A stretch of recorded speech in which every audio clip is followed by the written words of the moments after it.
Welcome, sentient beings from all known universes and beyond. It's time to activate your cranial downlinks and prepare to receive a raft of discussion on a cosmic ocean of science fiction and fantasy topics, interviews with local area genre devotees, and insightful prognostication by our soothsayers of science fiction, our forecasters of fantasy, and any other beings that happen to get caught in our gravity well. This is the Galactic Driftwood Podcast.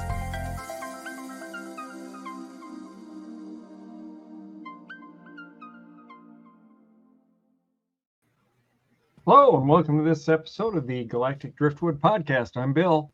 I'm Linda. I'm Charles. I'm Chris.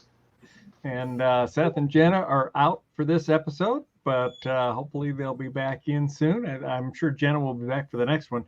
Not sure about Seth. He's got a little under the weather, so we'll keep our fingers crossed that he pulls through pretty quick. But should have a fun episode for you. Linda and I are going to regale Charles and Chris with Tales of DragonCon. So this is an annual pop culture convention that happens down in Atlanta, Georgia, if you're not familiar with it. Typically draws about 85,000 plus people. And I will say, surprisingly, Linda and I went down there and came back, and neither of us got con crud or COVID. I'm impressed. I don't know how that happened. I did not wear a mask. Linda did, and so it was kind of worked out either way. But you never catch it anyway, do you? I have had it. I did get it once. Yeah, I think was it when we came back from Las Vegas last year in the fall. I had mine coming back from Vegas. You didn't get yours till we got back from California. But either way, just so you guys know, those watching or listening, Bill tends to get away with everything. So yeah, I've got the RLB real lucky bastard status. So I did see that DragonCon had put out a post with a poll asking people if when they got home they were sick with anything, not sick at all, or unsure, and most of the people were not affected by any illness. So that was a good sign. But that's good. I'd say a good 30% of the poll respondees had gotten something. So that's unfortunate because it used to be next to nothing, but right is what it is. And a couple of the comments were like, yeah, I don't think I've ever been this sick in my life, kind of a thing. And I'm like, oh, yikes. So yeah, so you've got to be careful, if you can't. The bullet. I mean, I did the 6 feet away, and if anybody came within 6 feet, I put my mask on. So right. So, but yeah, so it's a very popular con. So it takes place. There are 4 convention hotels. The Marriott Marquis in downtown Atlanta is the primary hotel, and it's enormous. I don't know what it is, like 38 floors or something like that. It's just huge. And it's kind of like the Central Hotel, and then there are sky bridges on either end of the Marriott that connect to, on one side, the Hyatt, and on the other side, the Hilton. And then there's also the Westin Hotel downtown, which is a couple blocks away. And they have like dozens of tracks that you can get on. Hey, Bill. Yeah. The Marriott is 1,663 guest rooms. Jeez. It is enormous. Yeah. So anyway, they have like dozens of tracks you can get on. Like if you like Star Wars, there's a Star Wars track. There's a Star Trek track. There's an anime track. There's a role-playing game track. D&D. You just scroll through the list, and then you find the track that you want. And then typically all of those sessions are held in one of the 4 hotels. So like, for example, the Star Trek track, see if we say that, but that was all in the Hilton. So if you want to follow all of that track stuff, you just mostly stay in the Hilton. And yeah, so here's some of the different stuff that you can do. some of the different tracks, the Brit track, and it's kind of funny because a lot of the tracks that you go to, you'll sit there and they'll say, yeah, so be sure to give us a good rating. If you like the show, rate us, like the program, rate us good. If you don't like it, remember this is the Brit track. Oh, they're throwing a little shade on the Brit track there, which is kind of funny. But yeah, so I'm gonna, while I talk here, I'm gonna throw up a video that I took. This is walking through the Marriott and through this. Actually, I'm walking through the Sky Bridge, I think, towards the Hilton. So let me just throw that up here. Yeah, and let me bring the audio up a little bit. Look at that guy carrying that huge freaking sign.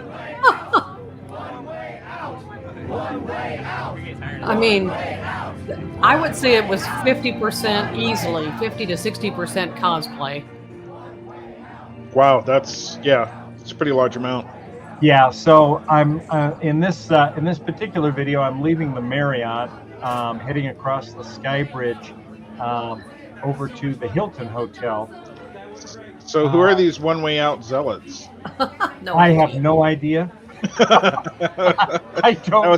That was a big group of, we're all dressed the same, chanting the same thing. I know. Going, are we supposed to feel safe there, Bill? Well, I don't know. That's kind of weird. I'm not exactly sure what was going on with that. And as with, I'd say, the majority of the cosplays that I saw, I was like, I have no idea what this is in reference to. And I'm figuring a good percentage of that was anime, because I'm not really into that. So all of the anime cosplay was kind of lost on me. But some of it's really incredibly well done. As you walk through, I mean, the best thing to do is just to walk through these sky bridges and walk through the lobbies. So here we are coming into the Hilton, and it's a really nice hotel too. It's not nearly as big as the Marriott downtown, but it's good size, and it's you know what that one way out is? That's from Andor. Oh, it is? It was an episode out of Andor. Oh, okay. I haven't watched all of Andor yet. No, so that's what that's about. Yeah, we're kind of waiting on a couple of our friends to get through some other stuff we're watching to get started on that. So this is the Hilton? Yeah. So that's where the Trek track was. Right. And so you just watch, we'll walk around. But so you got the 4 hotels there. Now, the hotels are very expensive because everything sells out. So the room prices are like $350 a night. Wow. If you can get a room there. So they have like kind of a lottery thing. If you had a room this year, you get priority for reserving a room for next year. He's got something dripping from him there. Yeah, and if you didn't get a room this year, then whatever's left after everybody who wants a room from this year gets one, then it goes up and everybody jumps on at the same time and tries to get them. So it's usually pretty difficult to get a room. And I know our friend Josh Cato, who's been on the show before, and another friend of ours, Julie Thomas, they're both big into the cosplay. Them and a couple other friends, they worked together to try to at least get a room, and so they got a room, and 4 of them shared a room at the Marriott this year. Linda and I, we stayed at Country Inns and Suites, which was nearby, because we weren't able to get a room. By the time we got the room request in, and everybody else was fighting for rooms, they were sold out like within seconds. So. But we stayed nearby, and the nice thing was because Lynn and I worked for that hotel chain, I got the room for $55 a night, which left me a lot more money for the vendor room. Yep. And the Uber to go back and forth from the hotel, because we were only a couple miles away, was only about $7 to $10. So. Oh, that's not bad at all. No, It's the cheaper, probably better way to go if you don't absolutely need to stay there. Right, it was, and actually, It's a lot quieter. Surprisingly, our room at the Country Inns and Suites was larger than the room that Julie and Josh Cato were in at the Marriott. Oh, I'm sure. By far. Yeah. So with the layout of the convention here, where are the rooms in relation to where all these people are at? So this is the central lobby of the Hilton, and so there's the elevator banks, and the rooms are upstairs. Okay. And then. But I mean, in each hotel, this lobby area and these mezzanines get packed and noisy. Yeah, that's what I was wondering. Is like how close are rooms in comparison? Because some of the larger, embassy suites I've been in, where it has kind of a central corridor people can gather, you can hear all the noise out there from the rooms because the rooms are just the exterior lining of the area. So I was curious how those kind of laid out. Now, and what room were they on? What floor are they on, Bill? Because I didn't really hear it that loud up where they were. What floor is who? Oh, Julie and they were on the 15th floor. So it was actually pretty quiet up there. But of course, when we were in their room, it was during the day. There's another one. Let me grab this other one because this shows the Marriott, which is. Oh, that place was crazy all the time. Yeah, the Marriott's a pretty interesting one to see. Let me get down here. 104. There we go.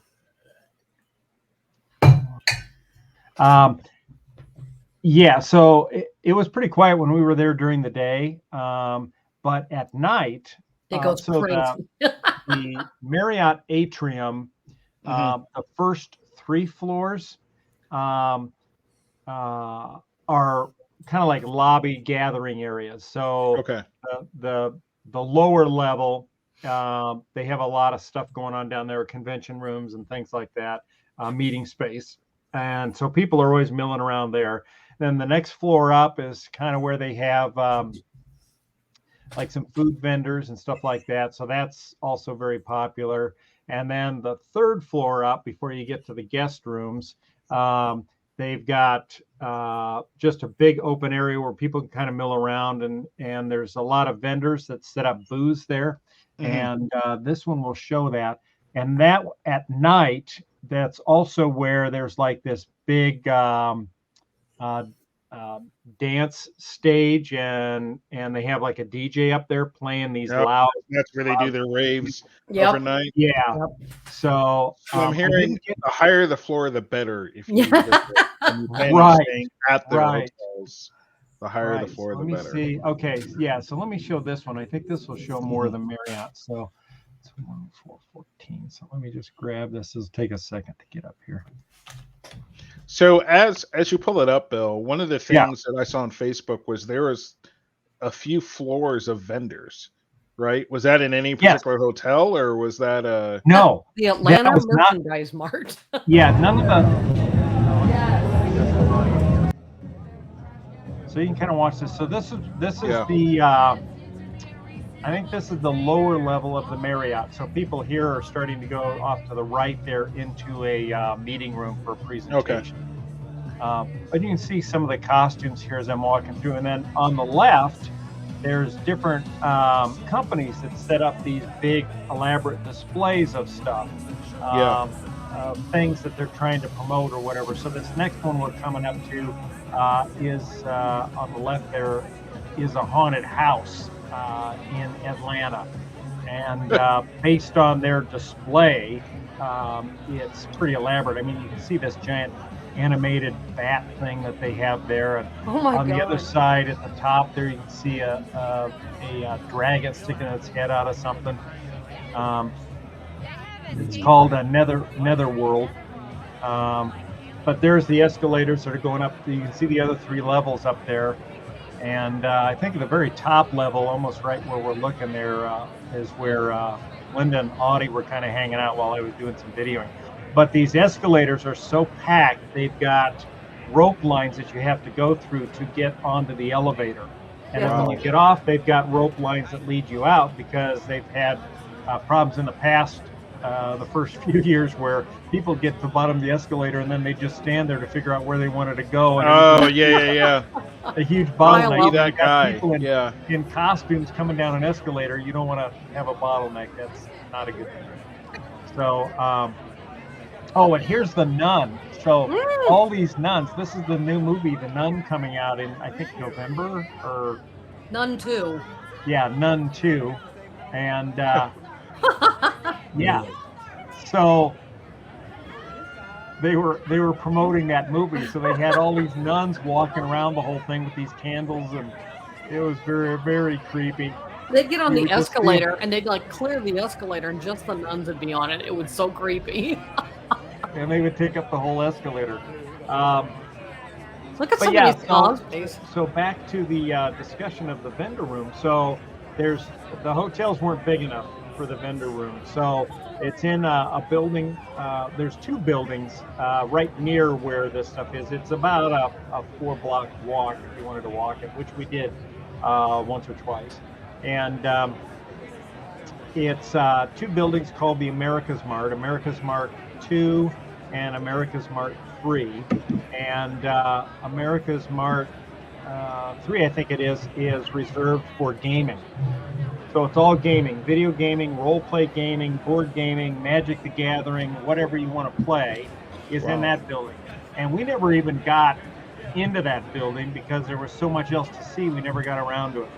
But the other one, America's Mart 2, is where the vendor space is. And that space, it takes up 4 full floors of that building. And I ran through there and just kind of took video and didn't really spend much time at each booth. I just kind of walked up and down the rows with my video camera, and it took about 20 minutes per floor just to walk through all the vendors. So it's substantial, and any kind of vendor that's related to pop culture that you can imagine is there. Comic books. There's vendor. Here's a look up at the Marriott through the atrium. Yeah. So you can see what a massive structure this thing is. Yeah, and that's kind of how I pictured it. I was just curious about like how the room layouts were, like how you deal with the noise and stuff like that. Yeah, and when we were up in the room on the 15th floor, we didn't hear anything. So, and Josh had said that they've never noticed it before. The rooms always seem really quiet. Well, that's good. Yeah. So, so I've got some video here of the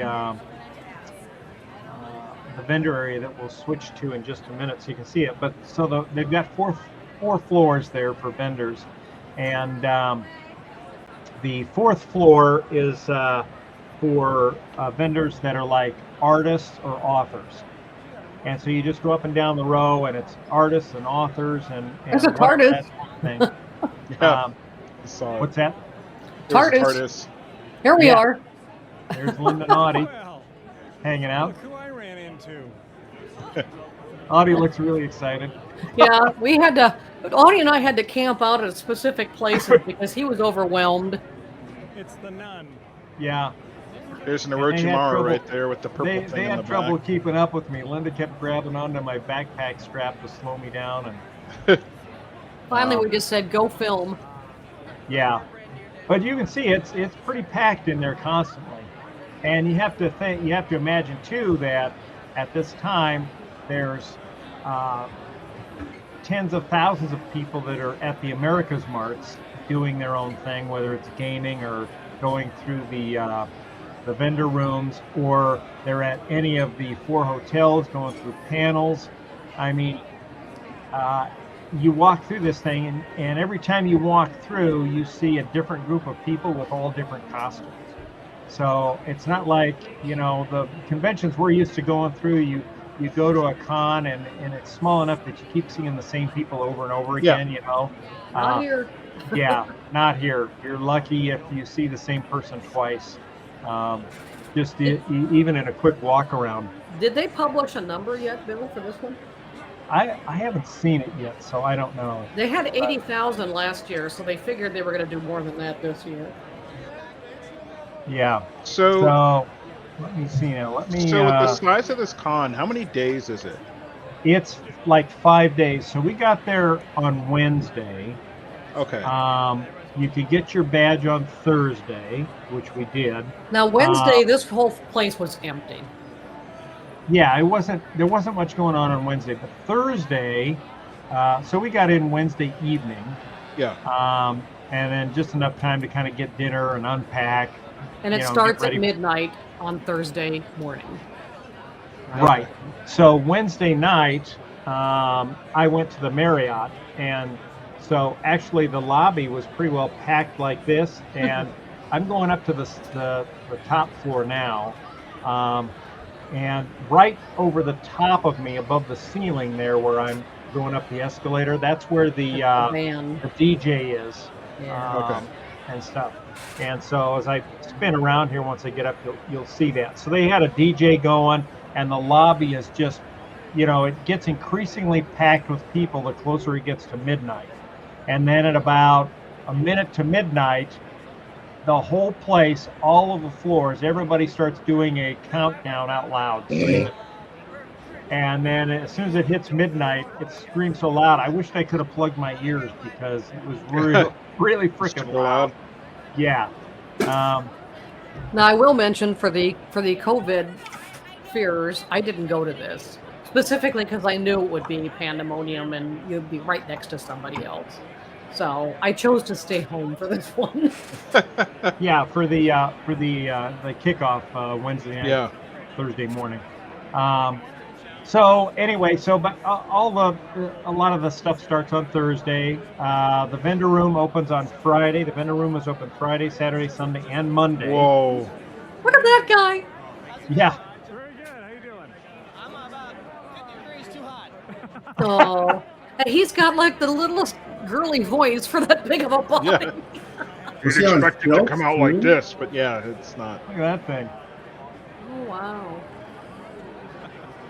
See how many it's costumes. You're right, Linda. It's on the higher end of most people, like 50-60%. Yeah. Are in some form of cosplay, and they're all really good. They're all really, really good. Yeah, and of course, like I said, most of them I don't know, but yeah. So the top floor. So let me go to. Let's get to a vendor room here. So is it possible, do you think, to see everything in the 4 to 5 days, or is this like pick what your favorite things are and prioritize that? Yeah, you kind of have to do that because, like I said, we never got to the vendor room. The gaming room, the gaming building. We never got to see that because it took us one full day just to go through the vendor building. Yeah, and the vendor building opens at 10. And I think it closes around what, Linda? You line up at 8. Yeah, so we got in line at 8, and we were one of the first ones to get in because we were like, I don't know, 20th in line or something like that to get in. But the line grew, and by the time, so we went in, we spent all of Friday there in the vendor rooms. Yeah, let me start the vendor room up here so you can see this. So this is going into the vendor room, and so this. Now remind the people watching, there's 4 floors of what you're about to see. Yeah, 4 floors. So this is the 4th floor. They start there.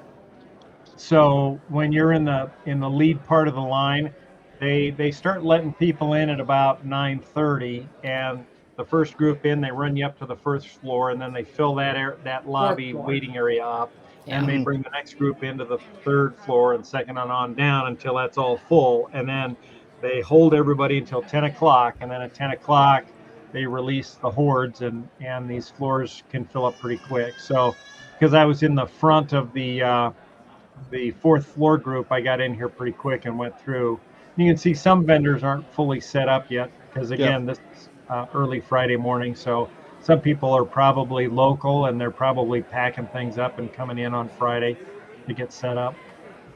But again, these are all vendors and authors and artists and authors on this floor. And so we did that on Friday, and then on Saturday there's a huge parade in downtown Atlanta, DragonCon parade, and everybody in costume. signs up for this, and Lynn and I were in the parade as part of a group called the Cult of John, which is based around a cardboard cutout for FedEx. Yeah, it's a long story, but it's hilarious. And so we did that, and we got done, and we thought, well, we got done. We were done around noon. We thought, well, let's go over and go back to the vendor building because there was a few more things I wanted to check out. Because mostly the first time you're going through, unless there's something you see that you simply have to have. And by the way, I would encourage you, if you do go through and you see something you have to have, you better get it then if they don't have a big quantity, because a lot of places don't. When we went back, the next time we went back, a lot of the stuff that I was looking at was gone. Okay. So much stuff goes on the first day.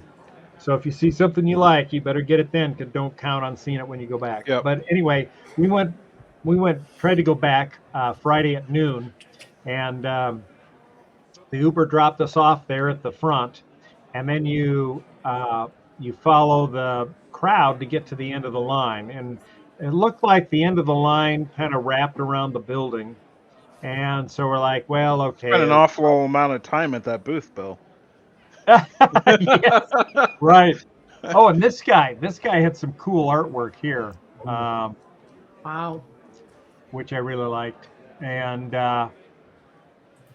but anyway, so we thought, okay, maybe it'll take us an hour to get in. And and this picture here, I kind of like this picture. And it doesn't mean much to you now, Chris, but maybe when you get to the Argo, it will. Oh, great. So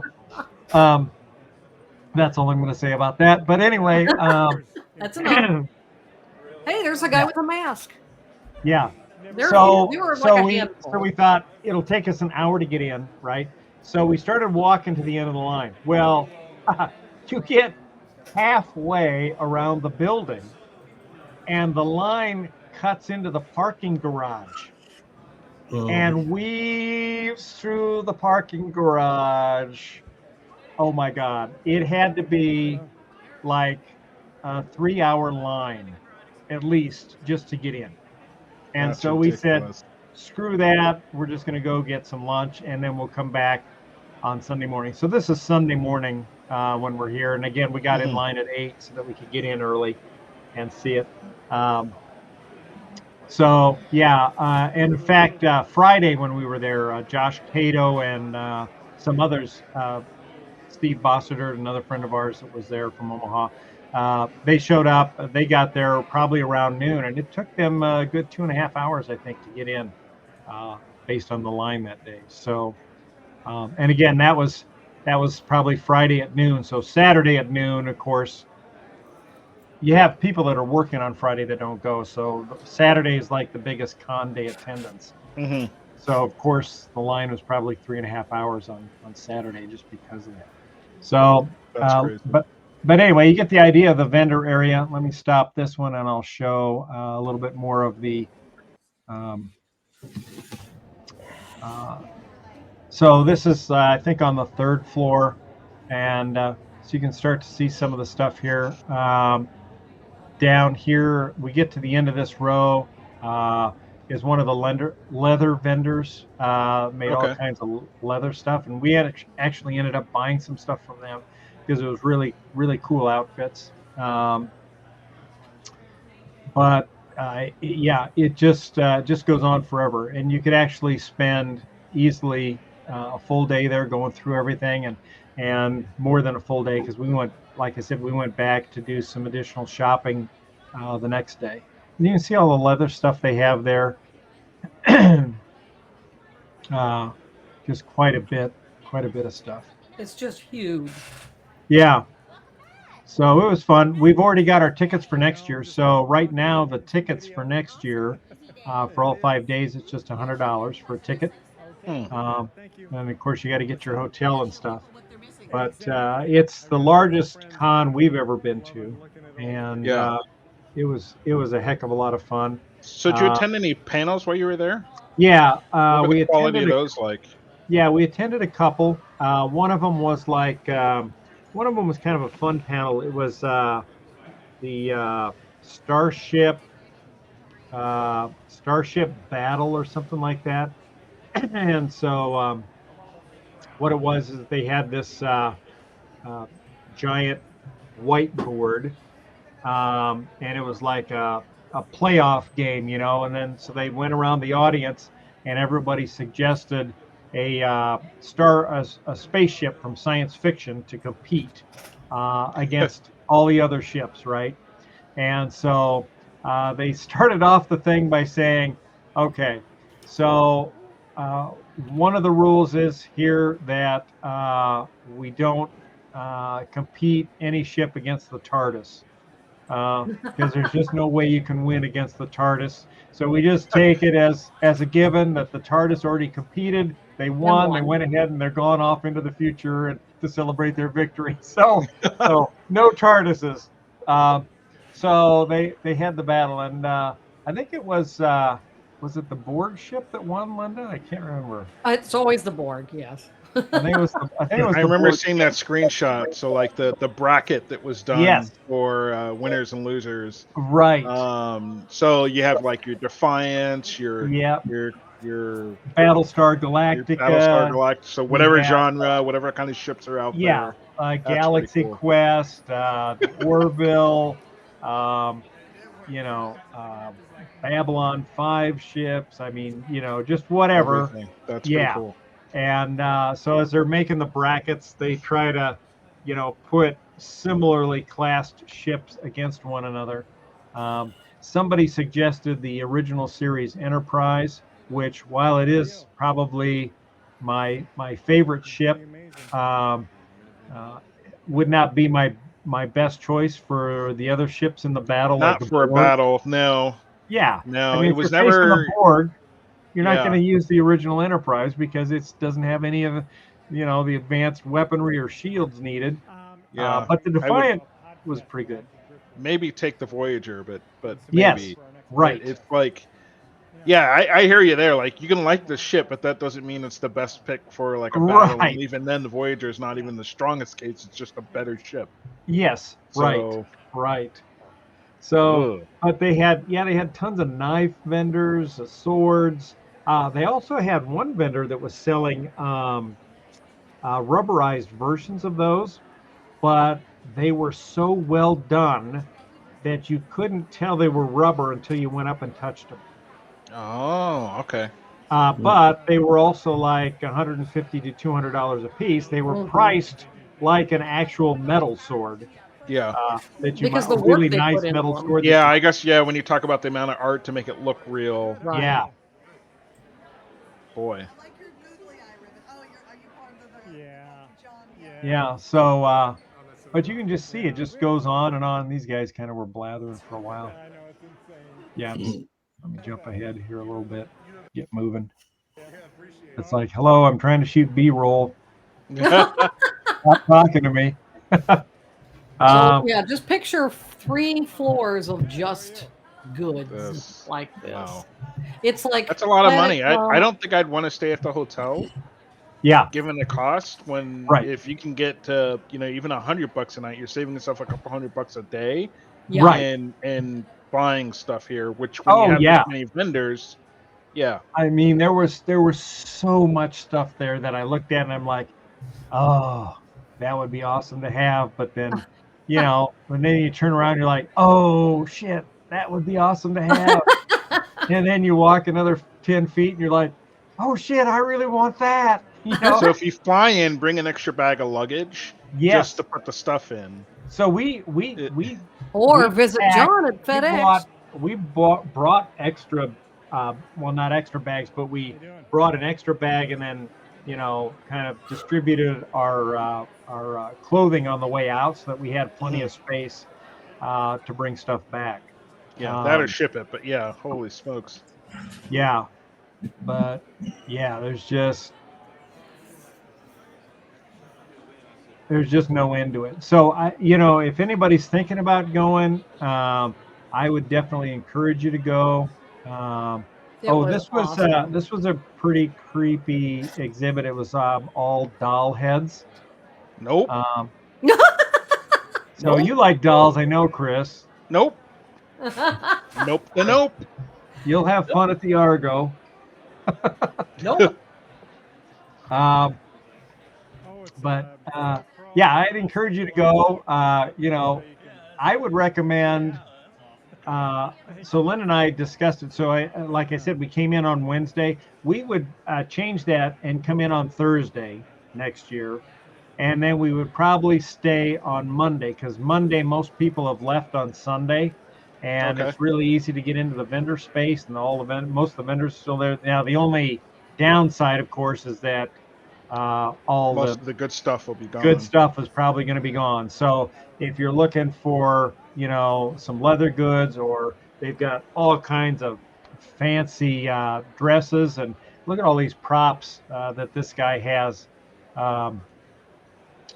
From 007 or Han Solo's gun, all of this kind of stuff that's reasonably priced stuff is going to go, or you're going to be hard pressed to find something in your size. Let me see if I have. Oh, this is kind of cool here. Let me throw this one up. There's multiple dice vendors. So if dice is your thing, they've got every kind of dice you can imagine. ChessX has it seems like ChessX has 10 booths, and you can just go down and find any color of dice in any size that they make as you walk down this thing. And plastic dice, resin dice, metal dice, dice that have fluid in them with sparklies or eyeballs or nice. Oh my God, it's just amazing. Here's some of the dresses for women, and corsets, lots of corsets. I mean, everything you can imagine. It's like Planet Com times 4. Yeah, that's nuts. So overall, it sounds like a pretty good experience, worth the travel. Clearly, I see you eyeing some leatherware there. Right. So with the vendors and everything like that, I mean, I guess the only question I had left was, I didn't hear whether they had any big name celebrities in any of the places they're doing signings or anything like that. Oh yeah, is that a thing? they did. Yeah, okay. they did. They had plenty of those. You could get pictures or autographs. They had a number of the actors from Star Trek Strange New Worlds and Star Trek Discovery were there. It was, I'd say, probably a little bit less than what I would expect or what they've seen in previous years, and probably I think that's mostly due to the writers' strike. Okay, right? Okay, that makes sense. Yeah. So, and they did let everybody know that when you see the actors that you're going to get an autograph or a picture with or whatever, they're not going to be able to talk about any projects that they might be working on.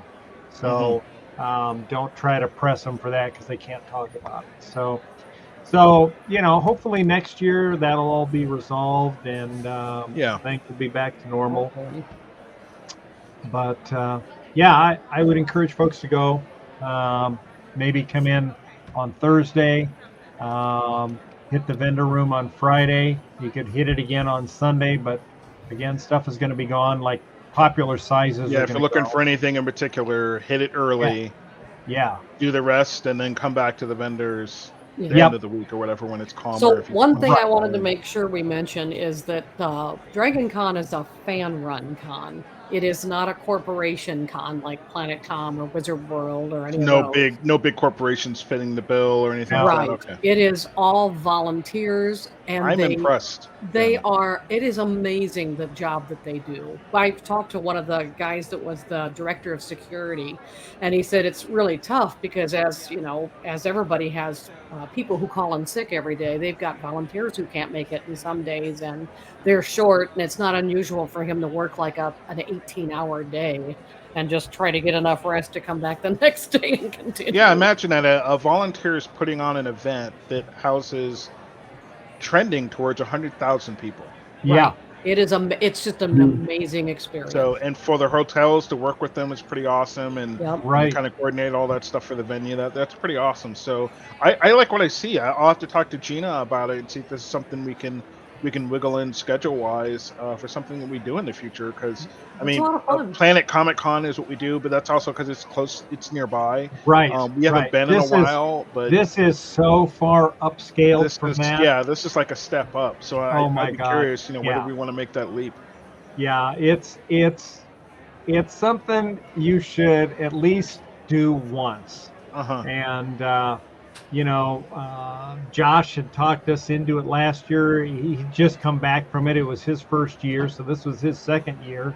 And he's like, oh my God. He goes, I don't know where to begin to tell you what this is like. Just going through here and experiencing this and all the cosplays and all the people you meet and talk to and even waiting in line. You make friends in line with people and you're talking about your fandoms and it's amazing how many fandoms people share in common. And it's just so much fun being around all that, and everybody's seems to be in a good mood, and it's a big party atmosphere, and there's just constantly stuff going on. I mean, they said at the Marriott there, the activity never stops, so it goes all night long in the lobby, and Josh and Steve, our friends, oftentimes they would not even get out of bed until noon because they'd been up till 2 or 3 in the morning the night before partying. So the Friday night or Saturday night, I think they have it's Bunny Night. Friday, I think. Which is hilarious. So all the women dress in like Playboy bunny costumes or something similar, and the guys all dress up like Hugh Hefner. So Josh won the best Hefner costume because he had like this, Hugh Hefner smoking jacket, but it had all like TARDIS prints on the inside. It had Doctor Who, the Doctor Who Gallifrey print. Right. But that thing is huge, and the line just to get into that thing also stretches around the building. So, but it takes place at the Marriott, and they got plenty of room for it. But it's quite the thing. There's a cool store with a dragon's eye in it. Lots of sword vendors, like I say. It's just endless. So yeah, I'd encourage you to go. Plan to come in and spend the weekend and figure out, look at the tracks, figure out what interests you, and figure out, what day you're going to do that. Saturday would be a good day to do the tracks. The parade, like I was telling you, goes through downtown Atlanta, and it's about a 2-mile long route. And there's probably 500,000 people in Atlanta that come out and line the streets to watch the parade. It's awesome. Pretty incredible. So anyway, so that's kind of DragonCon in a nutshell. So hopefully that's whet your appetite, or maybe somebody else that might be watching, it's whet their appetite for it. Like I said, tickets right now, they have for a limited time tickets on sale for $150. I think they go up to almost $200. I think we paid $263 this last year. Yeah, right. So so if you obviously they want people to start getting tickets now because they use that money to start, doing deposits on hotels and stuff like that. So it's an incentive to get people to go in.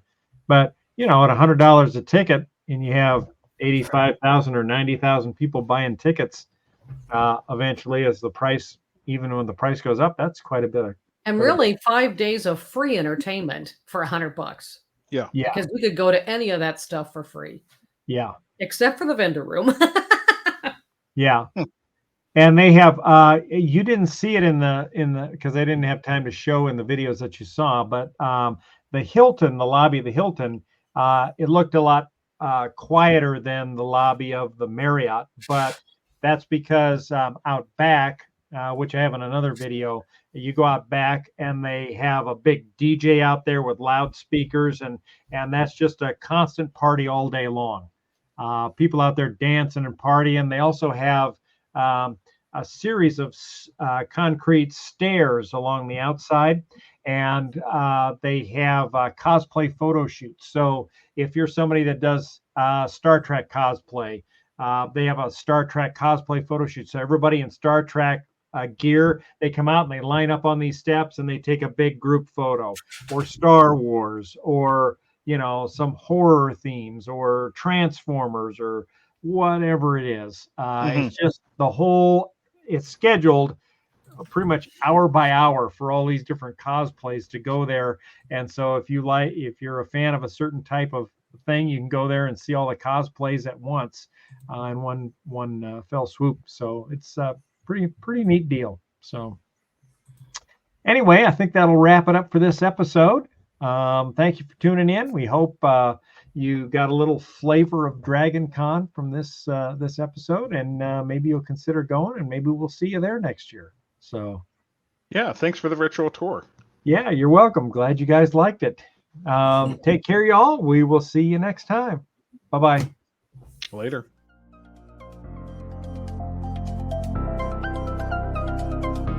Thanks for listening to this episode of the Galactic Driftwood Podcast. For more information and past episodes, please visit our website at galacticdriftwood.space or subscribe to us on YouTube.